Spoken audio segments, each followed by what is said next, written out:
Hey guys, this is my second YouTube video, and I thought since I shared some of my story with y'all that it would be necessary for me to finish it. I can't really finish my story because number one, my story is not finished because I'm still living day by day, and number two, I feel like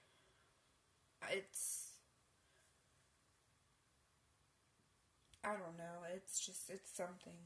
So, I'm going to share with y'all my story. Part 2. I don't remember, and I haven't really looked it up, where I left off on my last video. So, I'm just going to pick up someplace in this one. About 13 years of age, I had started a downward spiral on depression. I was the type of girl that didn't want to come out of my room or go outside at all when I was about 13, because that's how depression does. It knocks you hard and you don't want to do anything or anything like that.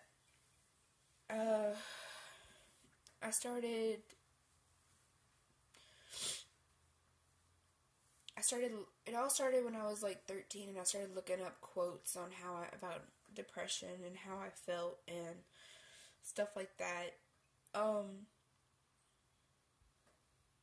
And then I started to, y'all please excuse me, I'm sick. I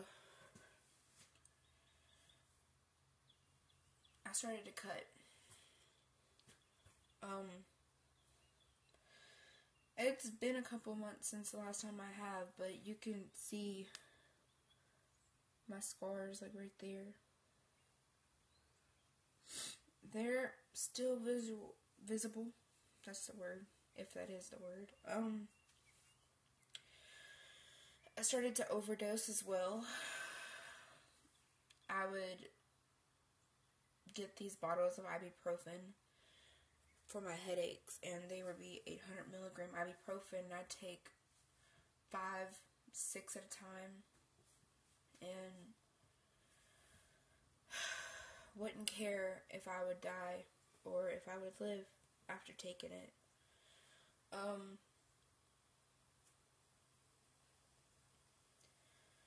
I tried every day to stay in my room without my mom noticing my cuts or my burns, whatever I was doing, because I didn't want help. I didn't want to seek help. It's like I was in love with the feeling of sadness. I didn't want to be saved. And I wanted to constantly be sad and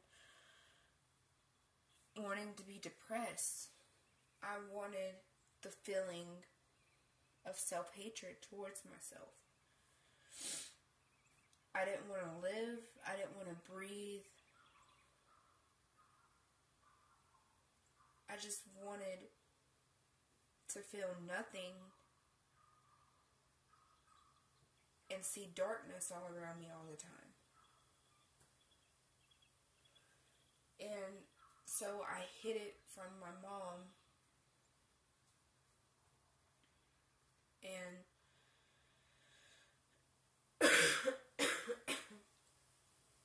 I constantly just wanted,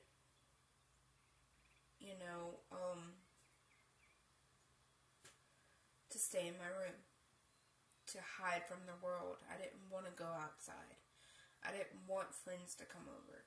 I wanted to stay in my room on my phone, looking up depressed videos and quotes and pictures, and follow a whole bunch of depressing pages on Instagram and Twitter, watch videos on YouTube.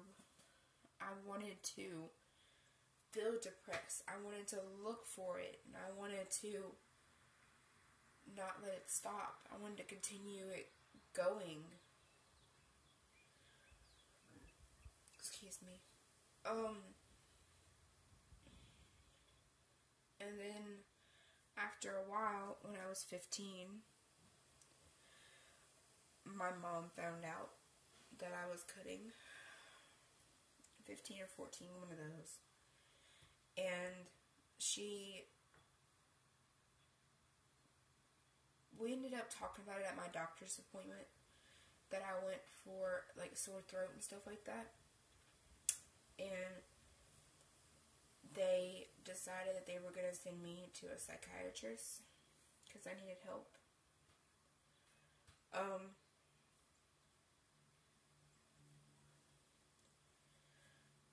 So here I am on Celexa, antidepressant, pretending to be happy when really it's just medicine trying to cure something that they can't cure.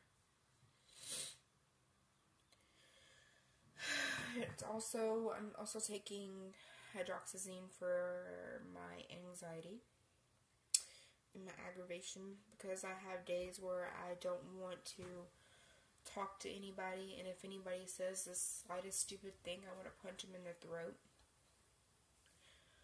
So, yeah.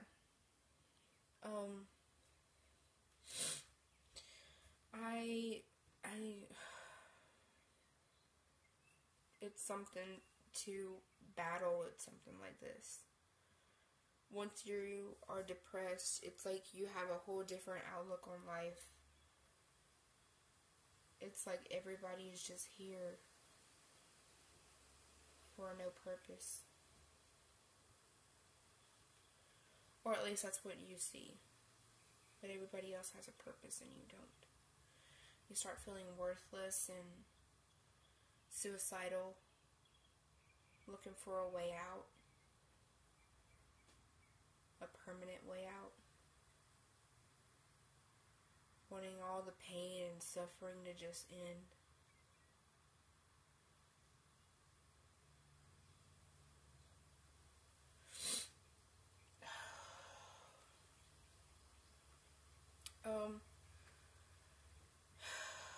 Back to the present.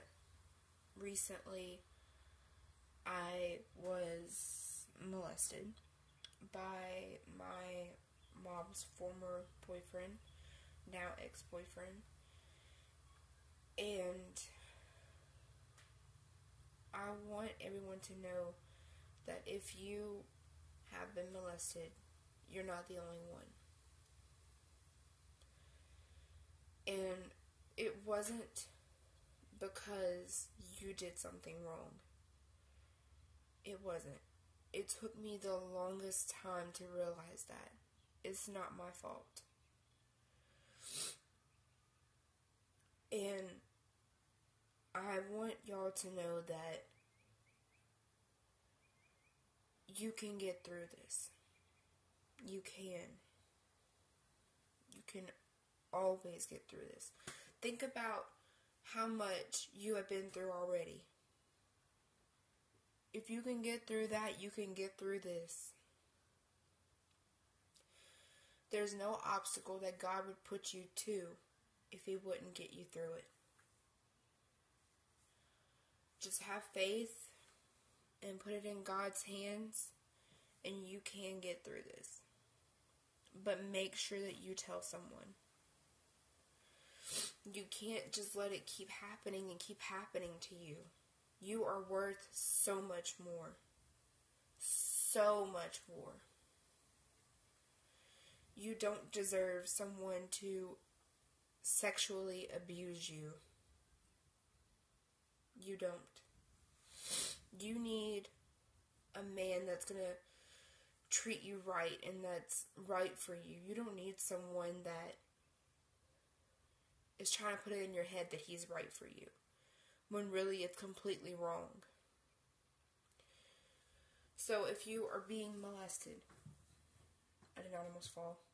Listen to me now. go tell someone. It will help. At first, after I told someone, I regretted telling someone, because this is not the first time I was molested. When I was 7, my mom's second ex-husband molested me. And now it happened again. And Child Protection Services thought that my mom wasn't, fit, I guess you can say, for taking care of me.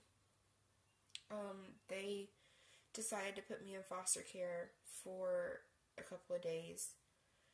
And so I was in foster care for a couple of days, and I was a child of the state. And I felt like I was being punished for something that I thought I was doing right. I thought if I told someone what happened, everything would be okay. I didn't know I was going to get my mom taken away from me. Or I didn't know I'd have that so much pain.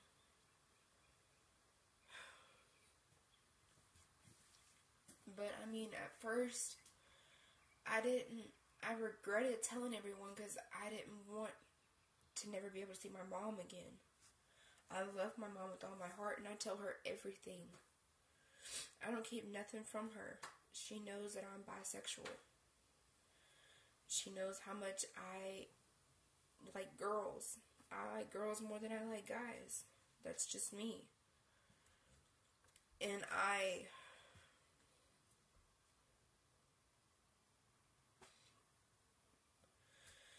don't keep anything from her, and I never will. So I felt like I was being punished when I told people what had happened.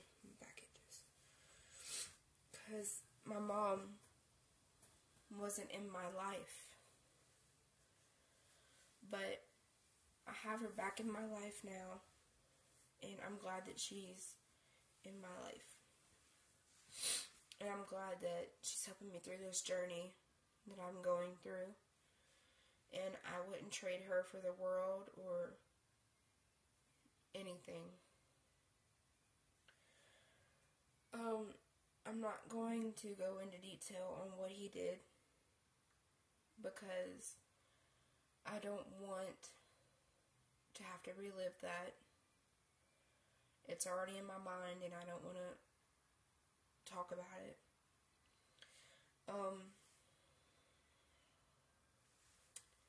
I feel like I did the right thing now. And no matter what, let me put this through y'all's head, no matter what, if a guy touches your private area, or no matter if it's lower or upper, that is molestation. Whether it's under clothes, above clothes, it's molestation, no matter what. No matter what, it's molestation. You've got to tell someone when something like that happens. You can't let it keep going on. You can't. You've got to put a stop to it. Okay. I love you guys. And I know this is my second video. And I know it's going to be sucky because I don't want to put any background music into it or anything like that. So, yeah. Thank y'all for watching. Please share this video, that way it can get around for people that have been a victim, for them to be able to understand that it's not their fault. Well, thank y'all. Have a good day.